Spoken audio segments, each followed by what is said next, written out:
ಲಂಚಕ್ಕೆ ಬೇಡಿಕೆ ಇಟ್ಟ ಪಿಎಸ್ಐ ಮತ್ತು ಎಸ್ಐ ಲೋಕಾಯುಕ್ತ ಬಲೆಗೆ. ಚಿಕ್ಕಬಳ್ಳಾಪುರ ರಾಜ್ಯದಲ್ಲಿ ಭ್ರಷ್ಟ ಅಧಿಕಾರಿಗಳ ವಿರುದ್ಧದ ಭೇಟಿ ಮುಂದುವರೆದಿದ್ದು, ಇಂದು ಚಿಕ್ಕಬಳ್ಳಾಪುರ ಜಿಲ್ಲೆಯಲ್ಲಿ ಲೋಕಾಯುಕ್ತ ಪೊಲೀಸರು ಮಿಂಚಿನ ಕಾರ್ಯಾಚರಣೆ ನಡೆಸಿದ್ದಾರೆ. ರೌಡಿಶೀಟರ್ ಪಟ್ಟಿಯಿಂದ ಹೆಸರು ತೆಗೆದುಹಾಕಲು ಮತ್ತು ಪ್ರಕರಣಕ್ಕೆ ಬಿ ರಿಪೋರ್ಟ್ ಸಲ್ಲಿಸಲು ಲಂಚಕ್ಕೆ ಬೇಡಿಕೆ ಇಟ್ಟಿದ್ದ ಚಿಕ್ಕಬಳ್ಳಾಪುರ ಗ್ರಾಮಾಂತರ ಪೊಲೀಸ್ ಠಾಣೆಯ ಸಬ್ ಇನ್ಸ್ಪೆಕ್ಟರ್ ಪಿಎಸ್ಐ ಮತ್ತು ಸಹಾಯಕ ಸಬ್ ಇನ್ಸ್ಪೆಕ್ಟರ್ ಎಸಿ ಲಂಚ ಪಡೆಯುತ್ತಿದ್ದಾಗಲೇ ಲೋಕಾಯುಕ್ತ ಬಲೆಗೆ ಬಿದ್ದಿದ್ದಾರೆ. ಚಿಕ್ಕಬಳ್ಳಾಪುರ ಗ್ರಾಮಾಂತರ ಪೊಲೀಸ್ ಠಾಣೆಯ ಪಿಎಸ್ಐ ಶರಣಪ್ಪ ಮತ್ತು ಎಸಿ ವೆಂಕಟೇಶ್ ಅವರು ಮೊಟ್ಟೂರು ಗ್ರಾಮದ ರಾಘವೇಂದ್ರ, ರಘು ಎಂಬುವವರ ಹೆಸರನ್ನು ರೌಡಿಶೀಟರ್ ಪಟ್ಟಿಯಿಂದ ತೆಗೆದುಹಾಕಲು ಮತ್ತು ಅವರ ವಿರುದ್ಧ ದಾಖಲಾಗಿದ್ದ ಪ್ರಕರಣಕ್ಕೆ ಬಿ ರಿಪೋರ್ಟ್ ಸಲ್ಲಿಸಲು 1 ಲಕ್ಷ ಲಂಚಕ್ಕೆ ಬೇಡಿಕೆ ಇಟ್ಟಿದ್ದರು. ಬಳಿಕ 70,000ಕ್ಕೆ ಒಪ್ಪಂದ ನಡೆದಿತ್ತು.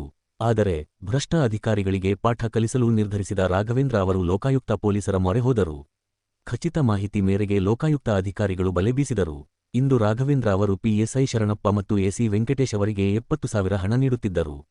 ಈ ವೇಳೆ ಹೊಂಚು ಹಾಕಿದ್ದ ಲೋಕಾಯುಕ್ತ ಪೊಲೀಸರು ದಾಳಿ ನಡೆಸಿ ಲಂಚದ ಹಣದ ಸಮೇತ 2 ಅಧಿಕಾರಿಗಳನ್ನು ವಶಕ್ಕೆ ಪಡೆದಿದ್ದಾರೆ.